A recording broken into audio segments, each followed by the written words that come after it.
Hello hi എല്ലാവർക്കും സുഖമല്ലേ? Welcome to Jewel Babies World. ഇന്നത്തെ നമ്മുടെ റെസിപ്പി എന്ന് പറയുന്നത് വളരെ സിമ്പിളായിട്ട് വളരെ ടേസ്റ്റി ആയിട്ട് നമുക്ക് വീട്ടിലുണ്ടാക്കാൻ പറ്റുന്നതാണ്. കരിക്ക് നമുക്ക് എല്ലാവർക്കും ഭയങ്കര ഇഷ്ടമല്ലേ? കരിക്കും ചെമ്മീനും വെച്ച് ഉലർത്തിയതാണ്. നല്ല ടേസ്റ്റാണ് കരിക്കും ചെമ്മീനും ഉലർത്തിയത്. അപ്പോൾ ആ വീഡിയോ ആണ് ഇന്നത്തെ.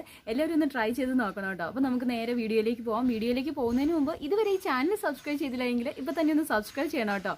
ബെൽ ബട്ടൺ ക്ലിക്ക് ചെയ്യാൻ മറക്കണ്ട, ഓൾ എന്ന ഓപ്ഷൻ. നമുക്ക് നേരെ വീഡിയോയിലേക്ക് പോയാലോ?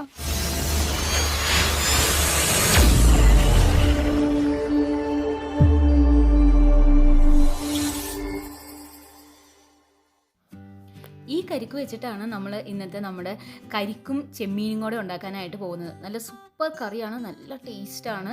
അപ്പോൾ ഇതെങ്ങനെയാണ് ഉണ്ടാക്കുന്നതെന്ന് നോക്കാം. അതിന് വേണ്ടത് ഇങ്ങനത്തെ കരിക്കാണ് കേട്ടോ. അതായത് ഒത്തിരി ഇളം കരിക്കുമല്ല, എന്നാൽ തേങ്ങ ആയിട്ടുമില്ല. അതാണ് അതിൻ്റെ ഒരു കറക്റ്റ് പാകം. അപ്പോൾ നമുക്ക് ഇതിൻ്റെ കരിക്ക് മാത്രം നമുക്ക് ചിരണ്ടിയെടുക്കാം. കത്തി വെച്ച് ഒന്ന് കുത്തി എടുത്താൽ മതി കേട്ടോ. ഇത് പെട്ടെന്ന് തന്നെ അടർന്ന് പോന്നോളും. അപ്പോൾ അത് നമുക്കിനി ചെറിയ കഷ്ണങ്ങളാക്കി എടുക്കാം. ഇതുപോലെ ചെറിയ കഷ്ണങ്ങളാക്കി എടുത്തതിന് ശേഷം ഇനി നമുക്കിത് കത്തി ഉപയോഗിച്ച് ചെറിയ പീസുകളാക്കാം. ഇപ്പോൾ ചെമ്മീൻ്റെ ഒക്കെ കൂടെ ഇടുമ്പോൾ ഏകദേശം ചെമ്മീൻ്റെ ആ ഒരു പാകത്തിന് ഇവിടെ എടുത്തിരിക്കുന്നത് ഉണക്ക ചെമ്മീനാണ് കേട്ടോ. അപ്പോൾ ഉണക്ക ചെമ്മീൻ്റെ ആ കറക്റ്റ് നീളം, അത്രയും നീളത്തിന് നമുക്ക് നൈസായിട്ട് അരിഞ്ഞെടുക്കാം.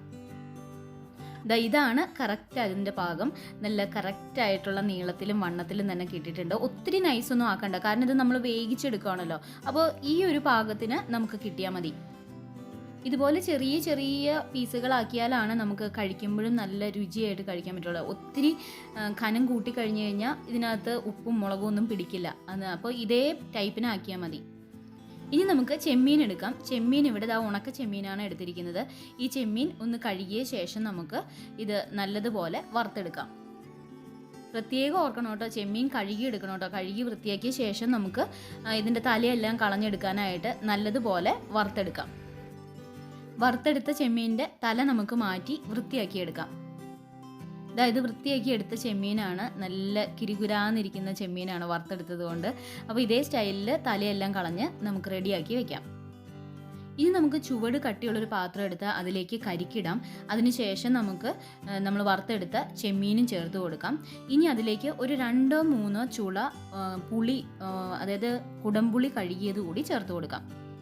നല്ല പുളി കിട്ടാൻ വേണ്ടിയിട്ടാണ് ഇത് ചേർത്ത് കൊടുക്കുന്നത്. ഇനി ഇതിലേക്ക് നമുക്ക് പൊടികൾ ചേർത്ത് കൊടുക്കാം. മുളക് പൊടി 1 ടീസ്പൂണാണ് ചേർത്തിരിക്കുന്നത്. മഞ്ഞൾപ്പൊടി 1/2 ടീസ്പൂൺ ചേർത്ത് കൊടുക്കാം. ഇനി ഉപ്പ് ആവശ്യത്തിന് ചേർക്കാം. ഞങ്ങളിവിടെ കല്ലുപ്പാണ് കേട്ടോ ഉപയോഗിക്കാറുള്ളത്. അപ്പോൾ കല്ലുപ്പ് ആവശ്യത്തിന് ചേർത്ത് കൊടുത്തിട്ടുണ്ട്. ഇനി ഇതെല്ലാം കൂടെ നല്ലതുപോലെ ഒന്ന് മിക്സ് ചെയ്തെടുക്കാം. മുളക് പൊടിയും മഞ്ഞൾപ്പൊടിയും ഉപ്പും എല്ലാം ഇതിനകത്ത് പിടിക്കാൻ വേണ്ടിയിട്ടാണ്. ഒന്ന് നല്ലതുപോലെ നമുക്ക് ഇളക്കി കൊടുക്കാം. അതിനുശേഷം നമുക്ക് ഇതിലേക്ക് കുറച്ച് വെള്ളം കൂടി ചേർത്ത് കൊടുക്കാം. ഏകദേശം ഒരു 1/4 കപ്പ് വെള്ളം നമുക്ക് ചേർത്ത് കൊടുക്കാം കേട്ടോ.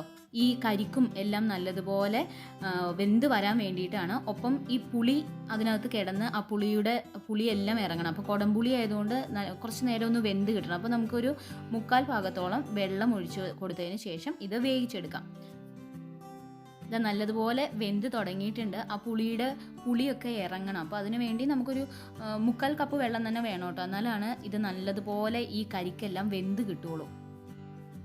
ഈ ഒഴിച്ചിരിക്കുന്ന വെള്ളം വറ്റി അത് നല്ലതുപോലെ വെന്ത് വരണം. അതാണ് ഇതിൻ്റെ കറക്റ്റായിട്ടുള്ള ഒരു പാകം. അപ്പോൾ നമ്മുടെ കരിക്കും അതുപോലെ ചെമ്മീനും എല്ലാം വെന്ത് വന്നിട്ടുണ്ട്. പുളിയൊക്കെ അതിനകത്ത് നന്നായിട്ട് പിടിച്ചിട്ടുണ്ട്.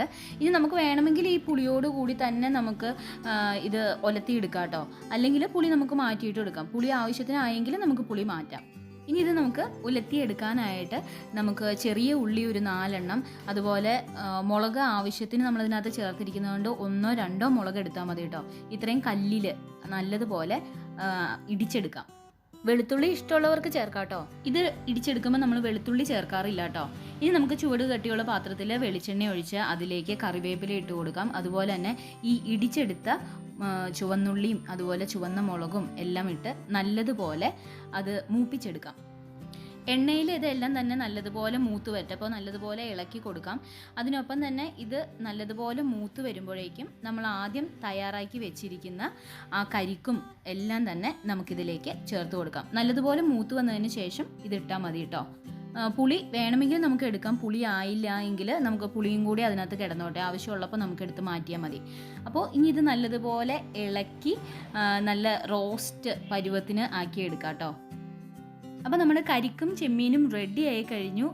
സിമ്പിളായിട്ട് നമുക്ക് തയ്യാറാക്കിയെടുക്കാം. വീട്ടിൽ കരിക്കൊക്കെ കിട്ടുമ്പോൾ ഇങ്ങനെയൊന്ന് ട്രൈ ചെയ്ത് നോക്കിക്കോളൂ കേട്ടോ. നല്ല ടേസ്റ്റാണ്. ഒരു പ്രാവശ്യം ഉണ്ടാക്കി കഴിഞ്ഞാൽ പിന്നെ കരിക്ക് കിട്ടിക്കഴിഞ്ഞാൽ നമ്മൾ ഒരിക്കലും കളയില്ല. ഇതേ സ്റ്റൈലിൽ ചുമ്മാ കഴിക്കുന്നതിനേക്കാളും ചെമ്മീനും കൂടെ ഇട്ട് ഇത് ഉണ്ടാക്കിയെടുക്കുമ്പോൾ നല്ല ടേസ്റ്റാണ്.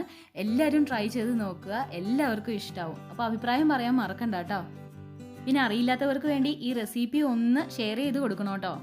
കരിക്കും ചെമ്മീനും കിടിലൻ ടേസ്റ്റാണ്. അപ്പോൾ വളരെ ടേസ്റ്റി ആയിട്ടുള്ള കരിക്കും ചെമ്മീനും ഉലത്തിയത് എല്ലാവർക്കും ഇഷ്ടപ്പെടായി എന്ന് വിശ്വസിക്കുന്നു. അതിൻ്റെ ആ ഒരു അവസാനത്തെ രൂപം കാണിക്കാനായിട്ട് ശരിക്കും പറഞ്ഞാൽ ഞാൻ മറന്നുപോയിട്ട്, അതൊന്ന് ഡെക്കറേറ്റ് ചെയ്ത് അടിപൊളിയായിട്ട് കാണിക്കാനായിട്ട് മറന്നുപോയി. അപ്പോൾ എന്തായാലും ഇത് എല്ലാവരും കണ്ട് ഇഷ്ടപ്പെട്ടു എന്ന് വിചാരിക്കുന്നു. പിന്നെ ഇത് അറിയില്ലാത്തവർക്ക് വേണ്ടിയിട്ട് നിങ്ങളൊന്ന് ഷെയർ ചെയ്ത് കൊടുക്കണേ. കിടിലൻ ടേസ്റ്റാണ്. അപ്പോൾ എല്ലാവരും ട്രൈ ചെയ്ത് നോക്കുക, എന്നിട്ട് അഭിപ്രായം പറയാൻ മറക്കണ്ട. പിന്നെ ഇതുവരെ ജുവൽ ബേബീസ് വേൾഡ് സബ്സ്ക്രൈബ് ചെയ്തില്ലെങ്കിൽ ഇപ്പോൾ തന്നെ ഒന്ന് സബ്സ്ക്രൈബ് ചെയ്യണം കേട്ടോ. ബെൽ ബട്ടൺ ക്ലിക്ക് ചെയ്യാൻ മറക്കണ്ട, ഓൾ എന്ന ഓപ്ഷൻ. അപ്പോൾ വീണ്ടും നല്ല സൂപ്പർ വീഡിയോസുമായിട്ട് കാണാം. അതുവരേക്കും it's me Jewel Baby signing off. By.